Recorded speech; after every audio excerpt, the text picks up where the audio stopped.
سلام مهمون تاریکی، مستر ومپایر هستم و خوشین به اولین لاین ویدیو من در یوتیوب. برای اولین لاین ویدیو من یوتیوب به این فکر افتادم که چه ویدیویی بذارم که اکثریت بهش نیاز دارم و کلا داخل یوتیوب نباشه. پس به این نتیجه رسیدم که آموزش دانلود بازی، اونم برای کنسول PS4 کپی خور با گوشی. آره با گوشی. خب قبل شروع ویدیو لطفا لایک اون پایینو بزنید و سابسکرایب کنید تا به خانواده ومپایرها بپیوندید و با یک کامنت خوب به انرژی بدید. راستی هر کس که لایک کنه یه خون بهش جایزه میدم. خب برای دانلود بازی روی کنسولتون به دو تا اپ نیاز دارین، اپ ADM و اپ رار که دو تا اپ و لینکشون داخل کپشن ویدیو گذاشتم. اپ ADM با همچین آیکونی که در اینجا قرار داره وارد اپ ADM میشیم و کلا رابط کاربری ساده‌ای داره. کلا یه صف دانلود است که کلا جایی که فایل دانلود نشده رو نشون میده، دانلودای تکمیل شده، اینترنت براوزر یا همون مرورگر و تنظیمات. که تنظیمات یه توضیح ساده بخوام بدم، کلا بیشتر به همین دو تا نیاز داره، یکی در حال بارگیری و یکی زمان بندی. دیگه بقیه‌شون حالا کاربردهای خاص دیگه دارن که به نیاز شما بستگی داره. حالا مثلا من در حال بارگیری که بیام، کلا دو تا گزینش اینجا بیشتر دو سه تا بیشتر به درتون نمیخوره. از نظر من یه پوشه فایله که مثلا میتونین انتخاب کنید که مثلا هر فایلی که تمام فایلایی که دانلود میکنید کجا برن. که من انتخاب کردم رو پوشه بازی PS4 برم و پراکسی که میتونید یه پراکسی مثل تلگرامش اضافه کنید و کلا برید از داخل سایت خارجی هم دانلود کنید. تعداد بارگیری همزمان که اینجا میتونید مثلا انتخاب کنید چند تا فایل همزمان با هم دانلود شن و روی سرعت اینترنت هم تاثیر میذاره. مثلا اگر شما 10 مگ سرعت اینترنت دارید، 10 مگابایت میشه 5 مگابایت، یعنی واسه دو تا فایل میشه 5 مگابایت، تقسیم بر 2 میشه. اگر 3 تا تقسیم بر 3، اگر 5 تا، حد اکثرش 5 تاست و اگر 5 تا رو انتخاب کنیم 10 تون تقسیم بر 5 میشه و میشه کلا واسه هر فایلی 2 تا 2 مگ. سرعت بارگیری هم خب رو مکس بذارید که حالا اینجا مثلا رو مکس باشه با حد اکثر سرعت اینترنتتون دانلود میکنه و اگر کمتر بذارین رو همون مثلا اگه بزنید روی 5 مگابایت، دیگه سرعت اینترنت من بیشتر از 5 مگابایت بیام پشتیبانی نمیده برنامه. خب و بخش دوم زمان بندیه که کلا کار خیلی راحت تر میکنه. حالا چه کار میکنه؟ شما اگر اینو روشن کنید و زمانی که میخواین فایل شروع به دانلود بشن رو بذارید، مثلا شروعش ساعت 1 شب و اتمامش ساعت 11 بذارید، دیگه مثلا زمانی که فایلاتون که گذاشتین واسه آماده واسه دانلود به صورت خودکار دانلود میشن و دیگه نیاز نیست بیدار باشید و همه فایل‌ها رو دونه دونه انتخاب کنید. خب حالا واسه دانلود هم وارد مرورگرتون میشین، کلا زیاد کار سخت نیست. مثلا گیمی که میخواین میریزیم، مثلا دانلود بازی مثلا چی بگم، مثلا بازی W2 نه WW2K بگم اشتباه نوشتمش، WW نه 2K نه اشتباه گفتم، مثلا همون 2K24. بعد آخرش می‌نویسیم برای PS4 کپی خور، یا حالا PS4 هک شدن میتونیم بنویسیم، ولی خب من کپی خور نوشتم، حالا کلا زیاد فرق خاصی هم نداره. گیمتون رو می‌نویسید و برای PS4 کپی خور هم می‌نویسید. زمانی که نوشید سایت‌های زیاد هستن که همشون خوبن و مثلا PC Day، تاپ دانلود، دانلودها، دانلود حرفه‌ای یا PC دانلود، همه این سایت‌ها خوبن و میتونید از همشون دانلود کنید. حالا من تاپ تو دانلود رو میزنم و ثبت میکنم بیاد بالا. سایت که اومد بالا میرید پایین، ادامه مطلب و دانلود میرید پایین و کلا یه فایل چند پارتیه، یعنی کلا یه دونه دو تا فایل نیستن که انجام بدی بره، چند تا پارت، همه رو باید دانلود کنید. ببین همه رو باید دانلود کنید، هم بیس رو باید دانلود کنید هم آپدیت. یعنی اگر بیس رو دانلود کنید ممکن مثلا بازی رو که میخواین ران کنین ران نشه. مثلا من موقع دانلود FC26 بیس رو فقط ریختم ولی بازی ران نمیشه تا آپدیت رو نریختم. پس باید همه رو ران کنید، دانلود کنید. خب برای دانلودش هم کار سخت نیست، روی خود فایلی که میخوای پارت 1 تا مثلا 12 افزودن رو میزنی، افزودن و کلا دیگه فایل اضافه میشه. یه لحظه فایل کلا دیگه اضافه میشه، اینجا رو میبینید. و فقط یه چیزی بهتون گفته باشم، این زمان بندی زمانی که روشن باشه فایل الان همچین آیکونی میگیره گوشهش، میبینی الان گوشه همچین آیکونی گرفته که سر رأس ساعت 1 شب فایل شروع به دانلود شدن میکنه. که حالا من اینو کنسلش کنم، که سر رأس ساعت 1 شب شروع به دانلود شدن میکنه. زمانی که شما کل فایلاتون رو دانلود کردین، هر بیس و آپدیت رو دانلود کردین، حالا بعضی از فایلات DLC هم دارن. مثلا این فایل بسته الحاقی یا همون DLC هم داره که میتونید مثل بازی رزیدنت ایول 4 که DLC ایداوانگ هم داشت، میتونید اون رو دانلود کنید و رو گیمتون بریزین و DLCش هم تجربه کنید. DLCش هم حالا میتونید دانلود کنید. و حالا چیز دیگه، بعضی از فایل ها، بعضی از کلا فایلایی که دانلود کنید پسورد دارن که پسوردشون تو خود سایت هست. مثلا پسورد سایت تاپ تو دانلود top2download.ir که هم میتونید با کلیک کردن روش کپیش کنید و یا نگهش دارید و کپیش کنید که نیازتون میشه موقع دانلود بعضی از فایل پسورد دارن. زمانی که فایلاتون رو دانلود کنید و فایلاتون تکمیل شدن، کارون با اپ ADM تمام شد و وارد اپ رار میشیم و اون پوشه که توشون فایل‌ها رو دانلود کردیم، مثلا من بخش دانلود PS4 و بازی، اون گیمی که دانلود کردم، من نیت فور اسپید رو دانلود کردم و اکسترکتش هم کردم. حالا چجوری رو انجام میدین این کارا رو ببینید. الان داخل فایل، الان داخل برنامه نکنید مثلا نیت فور اسپید PS4 دیپلکس یه چیزی طوری فکر کنم تاپ تو دانلود و کلا و این دانشه پارت 1 میبینید، پارت 1، پارت 2، پارت 3، 4، 5، 6.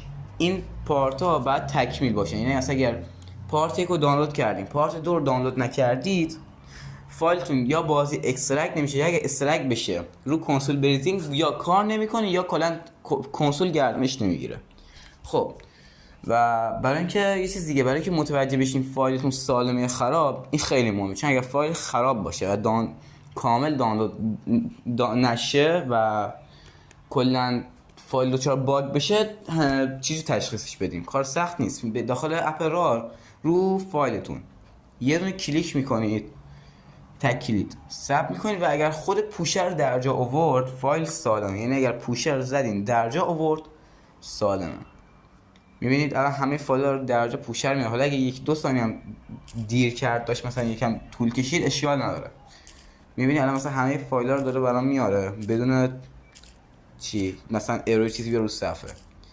ولی بعضی وقتا ممکنه یه فایلی رو دانلود کنید. حالا من اگر فایل خرابم داشته باشم، فایل خرابم ندارم، بذارید اون رو بسازم. بچه‌ها بخوام سه فایل خرابم مثال بزنم، مثلا سایت تاپ تو دانلود بشیم. آقا بچه‌ها تاپ تو دانلود هیچ پولی نداده، یعنی من دارم همین واسه آموزش فقط یاد میدم. مثلا این 800 میگه.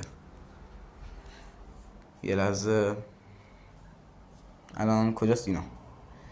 الان نگاه کنید فایل الان کلا داره پر میشه. و یه چیزی هم بذار بهتون نکته بگم، این مهمه، حتما باید فایل دانلود بشه. یعنی اگر فایل دانلود نشه کلا کار نمیکنه. پس زرنگ باز در نمیاد که بگیم مثلا فایل کامل ساخته بشه، ساخته که شد تمام دیگه نمیخواد دانلودش کنم. نه، حتما باید دانلود کنید. الان ثبت میکنم این کلا پر بشه. خب اینو الان پاسش میکنم و حالا یه در بذارید از اینترنت رو ببندم که الان دیگه این فایل الان یه فایل خرابه. خب الان که یه فایل خرابه که بخوایم ببینیم، هم اینجا نکنید. الان اینجا که نگاه کنید با یه ضربه نشون داده که کلا فایل یا دانلود کامل نشده یا خرابه. حالا اگر فایل بچه ممکنه دانلود بشه، یعنی فایل ممکنه کامل دانلود بشه ولی خراب باز در بیاد، که باید یا از اول دانلود کنید یا مشکل از خود فایل داخل سایته. خب الان ما وارد چیز میشیم، ADM میشیم. خب ما الان وارد اپ رار شدیم. برای تشخیص یا سالم بودن فایل هم کلا فقط لازم بزنید سرش. الان نکنید با همچین اروری به من نشون الان فایل سالم نکنید پوشر درجا بدون هیچ اروری من نشون میده. ولی فایل خراب میبینید بزنید سرش نمیشه عنوان خراب یافت شد، عنوان آرشیو اصلی خراب است، عنوان خراب، کلا فایل هم با ارور میاد. حالا اگر حتی یه دونه هم بود یعنی فایل خرابه، که باید یعنی فایل از اول دانلود کنین. و گفته باشم با بستن یعنی فایل سالم نیستن، کلا باید فایل بدون ارور کامل بالا بیاد. که من اینو پاک کنم، حذف.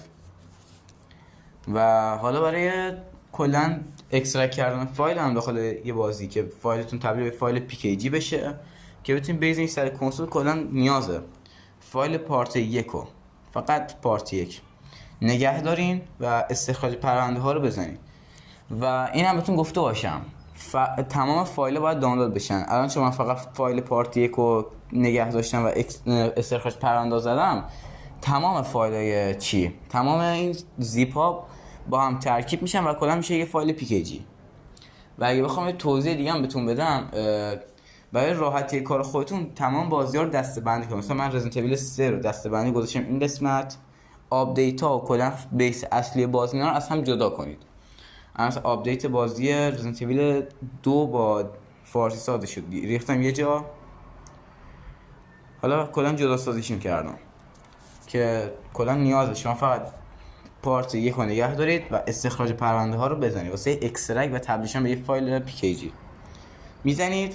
و تغییر که بزنید اینجا کلا شروع میکنه به استخراج شدن که الان الان چون یه بار استخراجش کردم از یه فایل دیگه صبر کنید.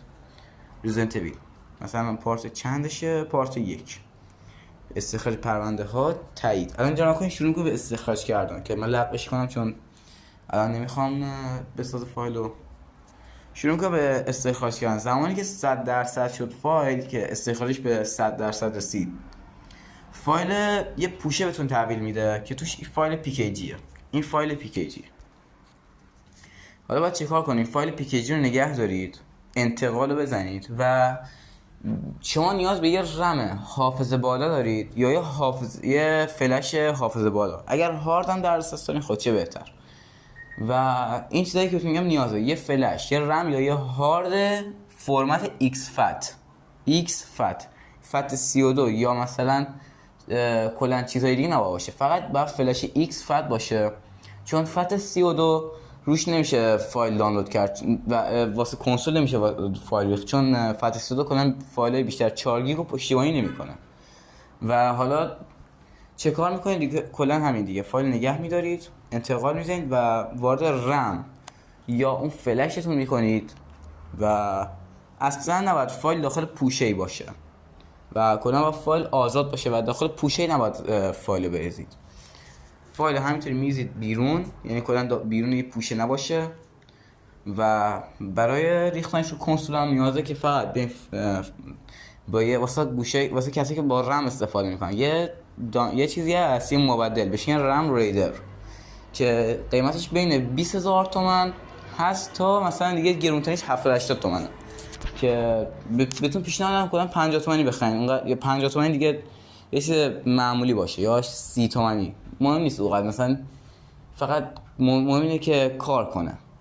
زمانی که یه رم ریدر خریدید چه کار میکنید؟ میایید رمتون رو میزنید به رم ریدر و وصلش میکنید به کنسول. الان داخل ادامه ویدیو بهتون نشون میدم. خب بچه‌ها رسیدیم به بخش انتقال فایل به کنسول. شما اگر با رم استفاده میکنید نیاز به رم ریدر دارید. اگر از فلش استفاده میکنید که کلا باید رمتون، فلشتون یا هاردتون کلا XFAT باشه و یه درگاه USB رو حتما داشته باشه که به کنسول وصل بشه.